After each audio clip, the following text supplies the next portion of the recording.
Hello everybody, my name is Yvonne and I'm the female dog whisperer.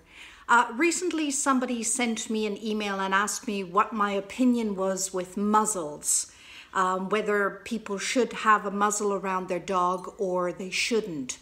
Okay, let's go to this way. When would I put a muzzle on a dog?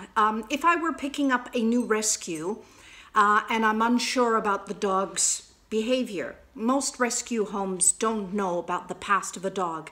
As you can see, this is Alfie. He's come into the picture. And you don't know about the past of the dog. And you're bringing your dog into a new area, new family, new surroundings. It's unknown what's going to happen. So I would say be apprehensive. I would put a muzzle around the dog, but I would use this. See, most muzzles look like this, right? They look really scary. They have a negative stigma to them. This doesn't. This is a light mesh kind of muzzle, very light, you can see through, and it goes around the nose and it protects the dog from opening its mouth. Now there's some that you can buy online that are actually a little bit larger. They're painted with smiley faces or they've got love hearts all over the place. Therefore they look funny and they're not negative at all. I would say use those types of muzzles when you're getting used to your new dog. Sometimes I say to my customers, if you can put your hand on your heart and you can say, I trust my dog explicitly, 100%, my dog will never jump on anybody and will never bite anybody, you don't need these. If you put your hand on your heart and you go, well, I'm not sure about my dog, he could and then she couldn't, then you use one of these until you can honestly say, I trust my dog and nothing will ever happen. If your dog, and be honest here as an owner, if your dog has bitten somebody, has jumped up on people, is unpredictable, get one of these. Now, this isn't a bad one. This is called a Baskerville because if you can see, it's very hard. It's rubber, okay? The snout, they can still breathe, and literally it's just here. So literally it's there. Their nose isn't being squished. They can get air. They can even stick their tongue out and drink and get water.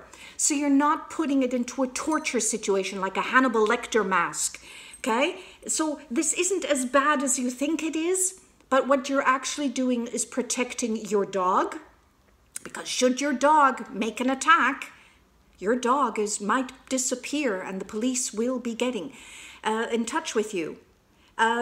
You're protecting yourself. Therefore, you're not going to get, every time you see a dog, you think, oh my God, here we go. Oh my God. You know, you're getting yourself worked up, which works your dog up. And you're also protecting the dog or the human that your dog might be trying to attack. At that moment, what you're going to get is plastic. You're going to get plastic and not get anything in no contact with the skin. So you're protecting yourself, your dog, and your dog's victim, okay? So I always say, these aren't as bad as you think they are.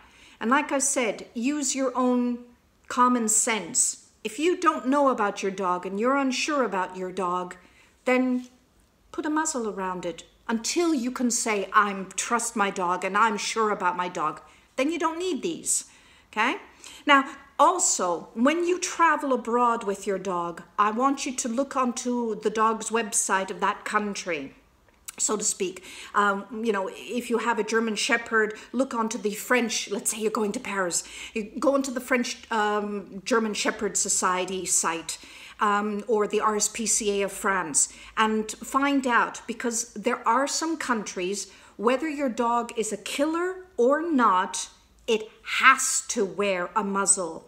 I do believe, if I'm not mistaken, in Germany it is law. If your dog has a certain shoulder height, and they've given a specific centimeter height from shoulder to shoulder, that if that dog reaches that height, whether your dog will lick someone to death or rip somebody to death, they have to wear this. Because if they see this dog walking the streets with you at its side and it's not muzzled, you will actually be fined. Whether you play the tourist card or not, they don't care. You have a dangerous dog in their law. So please always have a look and make sure that you're lawfully protecting yourself and your dog, okay? All right, so back to the question, do I believe a muzzle is good or bad? I think people make muzzles bad. Muzzles are good because they protect yourself, they protect your dog, and they protect whomever your dog wishes to attack, whether it's another dog or a human. And at this way, it's a win-win-win situation. So my name is Yvonne. Muzzles aren't that bad, guys. It's how you work with them. And I would say, just very quickly, these are aids. They're not meant for permanent use. You use them to work on your dog's behavior so that it no longer needs these devices. So that's my personal opinion. My name is Yvonne, and I'm the Female Dog Whisperer. Bye-bye.